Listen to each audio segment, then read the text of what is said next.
Ever wondered how to get the most legit watches in your collection? This company has told you how. We have just north of $500 million in watches available on the platform. Pretty much anything you could ever want in stock, from the $1,000 watch up to the multi-million-dollar watch. I think what we've seen recently, and this is especially true in collectibles and passion-based industries, is the passion is something that you can't really quantify, right? But you know it when you see it, and capitalizing on that. So I'm a big believer in the kind of bespoke, handcrafted, handmade future in an increasingly technical world.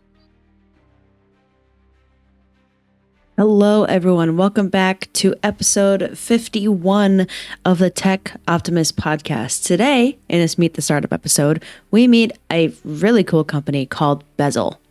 Now, our lead for the episode, as always, is going to be Mike Collins, founder and CEO at AV. And then our guests today are Quaid Walker, co-founder and CEO of Bezel, and Chase Pion, co-founder, CFO, and COO of Bezel. Then, of course, you know me. My name is Sam. I'm the guide and editor, and I will be taking you through the show today. So, a little bit into, the conversation that takes place today. Chase and Quaid do a really good job of understanding their background and then helping, contextualize how they got into what they do. So they both were avid watch collectors. Before they started Bezel, they teamed up and were like, hey, this process is really old and outdated. The process of buying, purchasing, and selling watches. So they, made it their mission as entrepreneurs to change that. And Bezel is a very new, modernized marketplace with in-house watch authenticators. They just make sure the best and the most legit watches come out of their facilities. And they talk about some really awesome stuff, like right here at the beginning. They have a little conversation before the actual interview started about ChatGPT and AI and how it can help their everyday operations. So this is a really fun one. The flow is really nice. The narrative is really cool. So we definitely hope you enjoy. So sit back, relax, enjoy your drive, enjoy the rest of your work day while you listen to us gab. All right. As a reminder, the Tech Optimist podcast is for the informational purposes only. It is not personalized advice, and it is not an offer to buy or sell securities. For additional important details, please see the text description accompanying this episode. Cool, thanks. I'll answer Chase's question just personally, which is I have five screens open in front of me, right? Yep. And on one of my screens all day long now, I have ChatGPT 4. And let me tell you just a couple of practical ways that I use it, which is I don't have time to read something that's too long, and I just literally go summarize this thing for me. Oh, awesome. One, right? Two, it's like when I need, I'm stuck on something and I need brainstorming. I'm like, give me 10 ideas on this. Or it's even getting better. We have this, we have a carry model, right? So, how much carry can we expect to earn from 1,400 investments over the next 15 years kind of thing? Right. And so literally I dragged that in with 3 other spreadsheets. And I said, how reasonable is our model? And it really came back and said, it's pretty good. But I think given your, what we did is we put in actual from our first 10 years versus our projections. And I said, given what we've done and what this projection looks like, where is a reasonable? And if it's not, and it came back and it says, it's actually quite reasonable, but I think your timing of how long early stage companies take to mature is too aggressive. It was pretty good, right? Awesome. It's so just again, from an old man, it's it is, and the thing about this thing too, is it gets better way faster than a lot of other, I've been through the internet and the smartphone and stuff that like the smartphone, right? You guys, the first iPhone was shit. Right. And you had to buy two because it was a lot better than one. Now, recently, the last 5-7 years, you could go 3-4 years and it's not that big of a difference, right? But in the early days, it was like really differences between generations. But it was every year that Apple would release a new phone. Like the releases now in this kind of AI, and it's just like whether it's ChatGPT or Gemini or Claude or whatever, it's like every 6 months now that it is like it's a pretty big jump. Totally. So I would just I'd just be staying, and not like it replaces people, but it's like I tell our people, it's like, this is like the word processor or the smartphone or Google. It makes you better. Mm-hmm. And so just don't give up on it. Keep playing with it. And I think you find that you can get good ROI by getting good at it. So that I just, we're here, Chase. That's super helpful. No, I don't use it a ton now, and that will change right after we get off this call. Get the little desktop thing and just have the screen open and just like, and it was like, I was in Excel doing something and it's like, this is taking too long. How should I do this better? And I just said like, hey, I'm in Excel. How do I do this better? And it like totally showed me the trick to do it. Crazy. Kind of thing. So anyway, okay. So welcome to the Tech Optimist podcast. This is our Meet the Startup show. I'm here with Chase Pion. Is that right, Chase? Yep. And I'm here with Quaid, and I'm here with Quaid Walker. These are two of the co-founders of Bezel. Super excited to talk to the guys today. So Chase, Quaid, welcome to the show. Thanks so much for having us. Excited to be here. Yeah. Tell us a little bit about the company and what do you guys do? Yeah, so Bezel is a marketplace for authenticated watches. The way the process works is we have just north of $500 million in watches available on the platform. Pretty much anything you could ever want in stock, from the $1,000 watch up to the multi-million-dollar watch. We're app first, but have a website as well. You can go on there and browse for anything you're looking for. If you need help in that browsing process, we pair every member with a concierge on our team. So that's a person, they know your name, you have access to their calendar, you can jam on watches all day with them. Once you find the watch that you're interested in and you purchase it, it's overnighted to our office. We authenticate everything. We have in-house authentication specialists and watchmakers. We run everything against an authentication check, a diagnostic and performance check, and then make sure it's ever been reported stolen.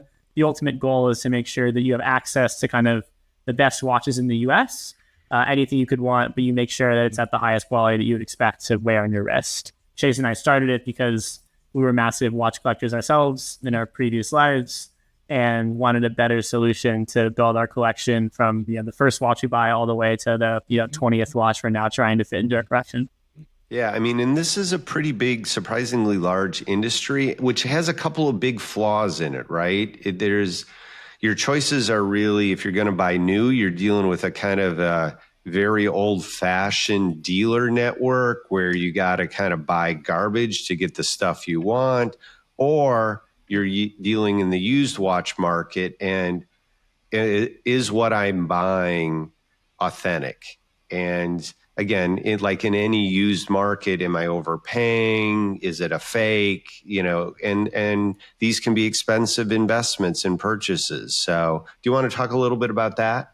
Yeah, I think an interesting thing is to frame like how the secondary market works. And there's two main business models in the space. There's what we call inventory resellers, and this is all the way from the mom and pop dealer on the corner up to some really large companies in the space that all take inventory on themselves. And the great thing about those businesses is you can trust them because they kind of live and die by their brand reputation.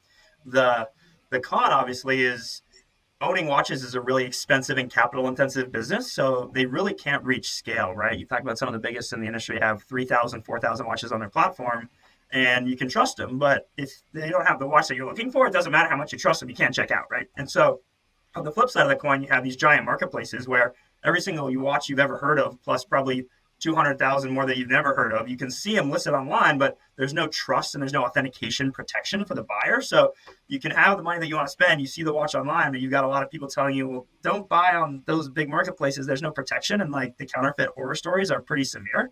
And so what we're trying to do is, how do we build a marketplace that really signifies trust at scale, right? How can we scale the marketplace inventory? And like Quaid mentioned, over $500 million worth of watches listed. It's more than 21,000 watches available at any given time. But then how do we obviously solve for trust? And that's how we insert ourselves in the middle of that process as that authentication kind of source of truth. So we're trying to build trust at scale and do it in a way that no one's done it before in the watch space. And to put numbers to that, kind of what you were mentioning, Mike, our average order value is just north of $10,000. It certainly was for myself, the largest amount of money I'd ever spent over the internet, aside from maybe like a rent payment or a house, right? So it's oftentimes a celebratory purchase, but it's very scary and it's a lot of money. And we're super transparent about our rejection rates. We reject 24% of the watches that are attempted to kind of be sold through the platform. So if you put that in perspective, you're risking $10,000 and almost a quarter of the time there's something wrong with that watch. And that could be it's downright entirely fake, or it could be that it's not keeping time, or it could be that it's not in the condition it was expected to be, or it was reported stolen, or whatever that is. There's some degradation of value, if not complete degradation of value, when you're spending an insane amount of money and you're nervous to get what you want. So our job was to kind of be the antithesis of that in the rest of the industry, to make it feel really high quality from a purchase experience, high quality customer experience perspective, and allow you to trust us, knowing that you can just have fun shopping for a watch and celebrate it when it's on your wrist. So really quick, we're going to stop right here for a quick tech note, because I got some really fascinating stuff I want to bring up. As the guys are talking about authenticating the watches and, this really cool, sort of marketplace technology that they've got. We're going to dive into that here in a second, but we're going to do an ad and then we'll hop right into the tech note. So don't go anywhere. Hi, everyone. Just a quick break so I can tell you about Lakeshore Ventures. We build venture capital funds specifically designed for the UChicago community. Our portfolios consist of 20 to 30 investments diversified by sector, stage, and geography, and co-invested alongside renowned lead investors. By leveraging our presence in the robust startup ecosystem surrounding the university, we secure access to some of the most promising investment opportunities. I should also mention Lakeshore is part of Alumni Ventures, one of the most active and top-performing VCs in the U.S. With more than $1 billion from 10,000 accredited investors, Alumni Ventures has the scale and expertise to deliver access to top-tier opportunities. And the best part, we're one of the only firms focused on making venture capital accessible to individual investors like you. So if you'd like to diversify your portfolio with a professional-grade venture fund and join the Lakeshore community, click the link or visit us at av.vc/Lakeshore. Thanks, David. Now, I want to sort of talk to you guys about how professionals authenticate watches, right? So I am not a timepiece expert. I'm not a watchmaker. The only watch that I've ever had is an Apple Watch, right? So this world of mechanical, super classic, very beautiful timepieces, and that technology is so new to me. I'm baffled by, just how this little thing even works. But so a little bit on, how professionals authenticate these watches, which Bezel, has a whole team in-house that does that. Obviously based on the visual inspection, so experts can closely examine the watch's exterior, including the case, dial, hands, and bracelet for signs of authenticity or counterfeiting. They scrutinize logos, engravings, markings to confirm that they align with the manufacturer's standards. They also make sure the quality of materials and craftsmanship is assessed to ensure it meets the brand's exact specifications. There's movement verification, where they open up the watch case to inspect the movement of the watch. They check that the movement is genuine and matches the specifications for that model. The functionality of the movement is tested. The serial number and the model reference is checked. This helps confirm, the watch's production period and authenticity. They review accompanying papers, certificates of authenticity, warranty cards, and purchase receipts. There's like so many, different ways that they can do it. But another thing too is they can use specialized equipment. So high resolution photography may be used to examine watches in detail. And some services use specialized tools and equipment to verify specific components. And there's also anti-counterfeiting features. So authenticators check for brand-specific anti-counterfeiting features like holograms or micro engravings. So I thought this was pretty cool. And a little insight onto what some of Bezel's team does. All right, let's get back into it. Yeah. Talk about taking a step back. What major trends are kind of behind Bezel as far as, what do you think is, a tailwind for the company, big picture, over the next 5-10 years? Yeah, I think, and Chase and I might have different answers here, and we'll kind of sum up to a total answer. But when we started the business in August of 21 is when we left our last jobs to kind of raise the first capital and jump into the market. The interesting tailwinds for the industry was just, we're in a massive bull market for watches. That was a period of time when you were saying, for the folks that know the space, ceramic Daytonas in the $50,000 mark, right?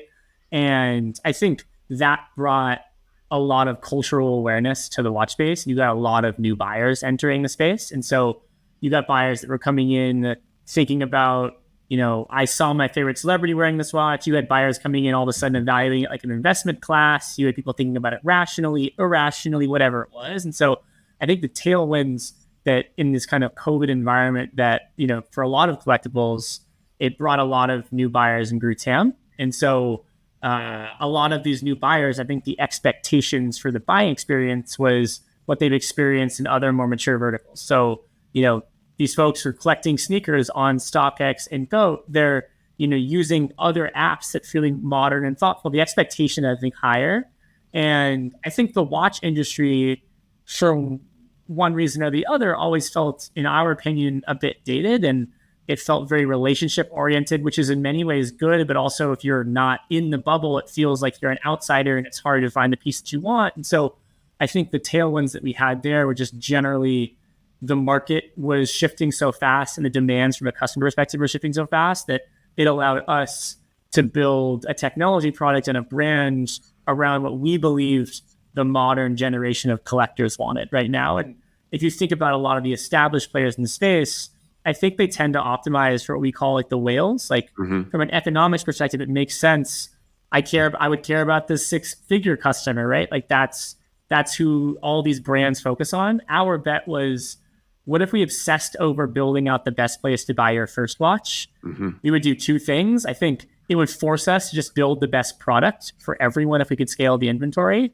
But if we're capturing everyone in their first watch experience, we're basically solidifying our hold on the future generation of whales. Like someone has to buy their first watch, and what an amazing relationship to build with the customer if it's their wedding and they're buying their first big watch, or it's a promotion, or we're making it feel really trusted. They buy their first item here and they don't have to look anywhere else to ever acquire the next watch they want. They build a relationship with their concierge, Chris, and he knows when their birthday is and he knows what he should be looking for them. And the whole goal there was to leverage kind of this opening in the market and this new interest that a lot of folks had to build a business around it. Yeah. Oh, sorry. Go ahead. No, I was just going to think that that's so wise, guys, that, two experiences from my background. One, Steve Jobs did this with the Macintosh. I got my first Macintosh computer in 1986 when it was like I was typing papers on a typewriter. Yep. Now, leap ahead, 35 years, and all of us that got those computers in college now are buying 10,000 Macintoshes because we're running companies. So Yep. It's like, it's a long-term, and we really took that approach in Alumni Ventures too, is we have very low minimums to create a venture portfolio. right? You have to be accredited, but we get a lot of people that are just barely accredited, and this is their first venture investment.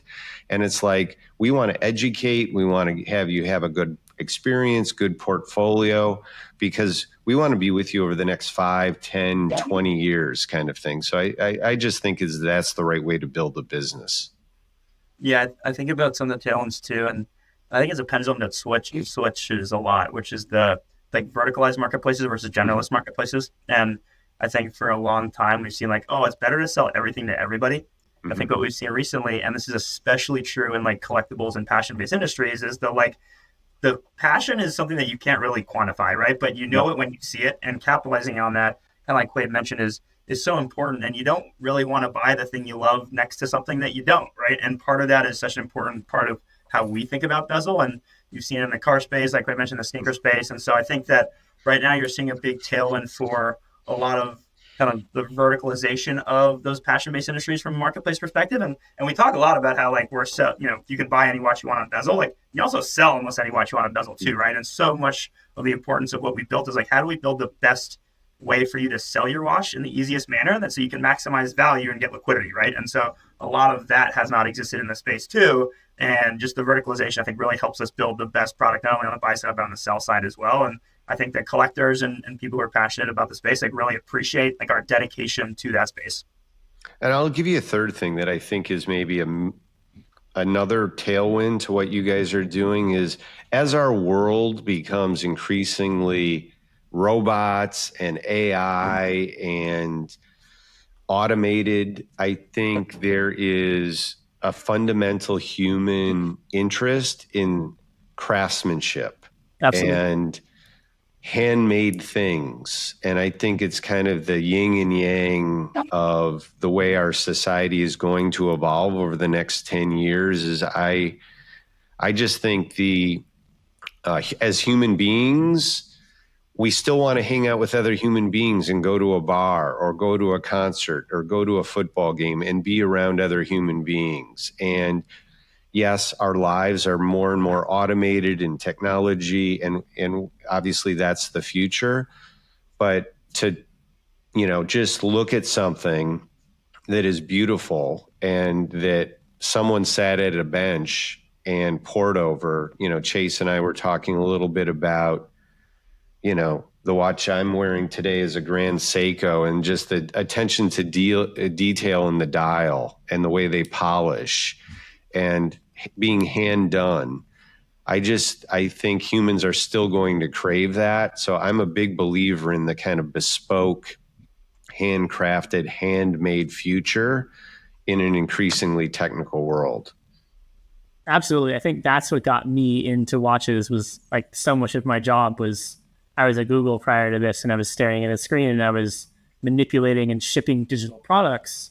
And there's something so nice about having this thing on your wrist that is mechanical and it'll last forever if well kept, and I can pass it on to generations. Like there's something so fun about that. And we see that in the customer journey of the experience so much, where we have a customer that will come in and they'll say, hey, I have an Apple Watch.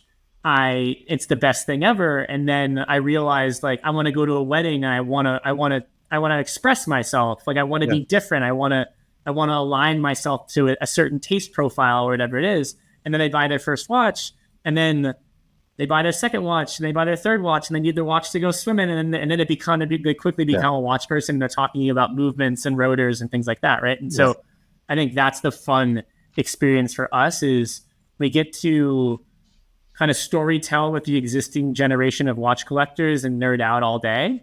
But we also get to educate and facilitate the creation of these watch nerds that we've all become. And I think that's an awesome privilege for us to be able to see someone that's wearing an Apple Watch, go from wearing that every day to, a Submariner a couple days of the week to, a mechanical watch every day of the week. Or you do what I do, is you just don't give a shit and you wear both. Perfect. Right, kind of thing. So it's like, yes, I'm going to track my steps on this wrist, and I'm going to wear a different watch every day on my left. So exactly. And I just don't care what you think. No, we got two wrists for a reason. So exactly. Right. Yeah. So, So the ask, we have a big community. Obviously, people interested in watches. It's Get Bezel, I believe, is the URL. How else can our community get involved, help you? What's your ask? Quaid will probably have a more thoughtful answer than I do, but it's funny. Like we're still small, and when people ask us that, it's like tell everyone you know about Bezel, and like that's the best way to buy and sell a watch, right? And so just educating people on the scariness of the counterfeit risk out there. Like 1 in 4 watches, there's an issue with, and understanding that like our main focus is to make sure we're protecting you all day, every day. Like we have so many conversations with people. It's like, oh, why should I buy from Bezel? And then we explain to you our process versus what's out there now, and you kind of get that aha moment. We're like, well, then why would I buy anywhere else? We're like, exactly. Right. Like That's my view. Moment, yeah. That moment that you just had, like tell everyone you know about that moment. Right. And so it's really, we're still in the early days, or we could say like, yeah, more customers is like our main ask, which hopefully at some point we will get to more advanced and interesting asks. But for now, like, just spreading the word about why we're different, how we're different. And if you ever need a watch, like that's why we're here. Yeah. And again, just, my dad just passed away and I got his watch. I've given watches to my kids. I tend to think of it as a very meaningful gift that is not disposable, that it's like, this is a very personal object. Men and women, but definitely in my generation, the watch he wore every day wasn't a fancy, expensive watch, but it is, great meaning to my brother and me. And again, I've given watches to my sons. And now that I'm a little bit in nerd land, the journey is fun I have a nephew, I'm helping him buy his first watch. It's the journey of talking about dress watch. What do you want? So yeah, and again, it is a no-brainer that this is the place to go. I'll just be honest that this is what I would tell a friend. Thank you. I appreciate that. I mean a lot.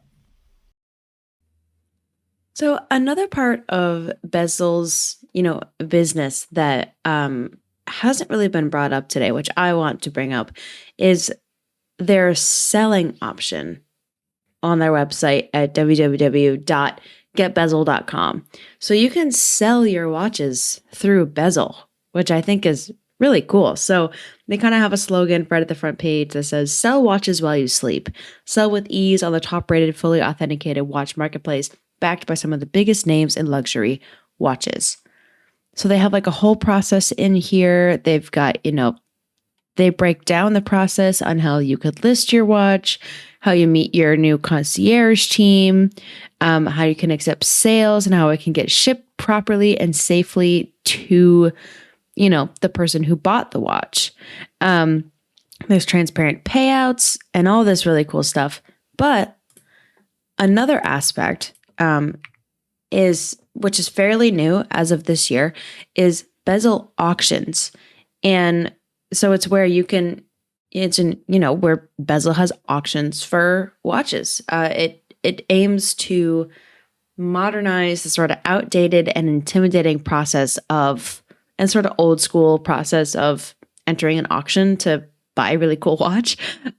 Whereas now you can just do it on Bezel. So they spent the time and produced a really nice, concise video on, what this means for Bezel and kind of how their auctions works and what their main concepting is behind it. So I'm going to share that. We're going to do the last ad and then we're going to round out the interview. So hang tight and enjoy. When we built Bezel, we set out to build the best watch buying experience. We made thousands of watches available, thoroughly authenticated every watch with our in-house team of experts, and packaged it all into an easy-to-use app. We were required to think differently, obsess over the client experience, and build everything from the ground up. Now, we've decided to do it all again with auctions. Buying a watch at auction today is outdated, intimidating, and opaque, filled with high seller fees, up to 30% buyer's premiums, and difficult-to-use platforms that haven't changed in decades. Until now. Introducing Bezel Auctions. We let you easily bid on the most exciting luxury watches on the easy-to-use Bezel app. Get notified about auction drops, hunt down an epic price for your Grail watch, and bid with complete confidence knowing that everything is fully authenticated by Bezel's in-house team of experts. Download the Bezel app, place your bid, and win your next watch.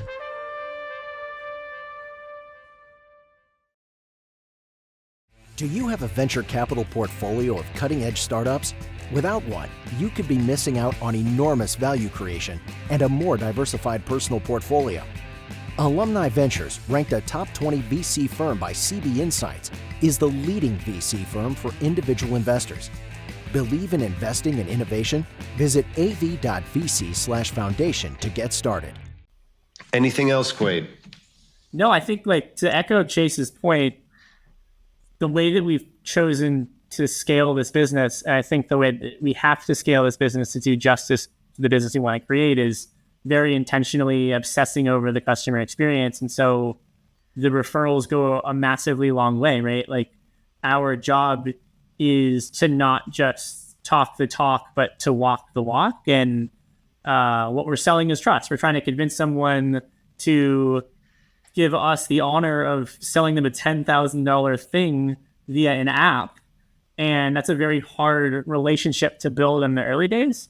And we're really starting to get the tailwinds where we've done right by enough customers in the industry and the ecosystem where, the flywheel is spinning quite fast, and we're at that product market fit point. And it's super exciting for Chase and I to feel like we built the thing that we wanted as collectors. And so, that being said, it's the Apple example that you were talking about. It's we obsess over getting the first time watch buyer and having that handshake with a customer. But the reason why Apple is the amazing company it is because they never messed that up.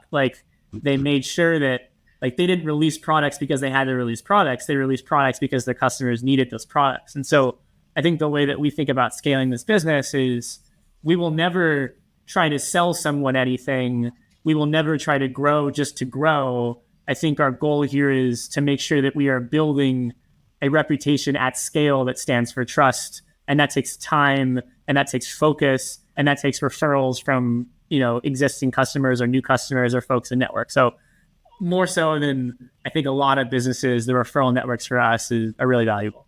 Yeah. And again, I think you guys are taking the right approach, which is you're creating a brand, you're creating a business. Value will come from that. And that's just, that's not overnight. That's grinding it out, trying to get 1% better every week. And, having those three founders battling it out and coming up and then, fixing it when you make mistakes. Chase, Quaid, really nice to meet you. All right, guys, thanks. That was awesome. Thanks so much. Thanks a lot, Mike. See you soon. Sounds good. Bye. Thanks again for tuning into the Tech Optimist. If you enjoyed this episode, we'd really appreciate it if you'd give us a rating on whichever podcast app you're using, and remember to subscribe to keep up with each episode. The Tech Optimist welcomes any questions, comments, or segment suggestions, so please email us at info@techoptimist.vc with any of those, and be sure to visit our website at av.vc. As always, keep building.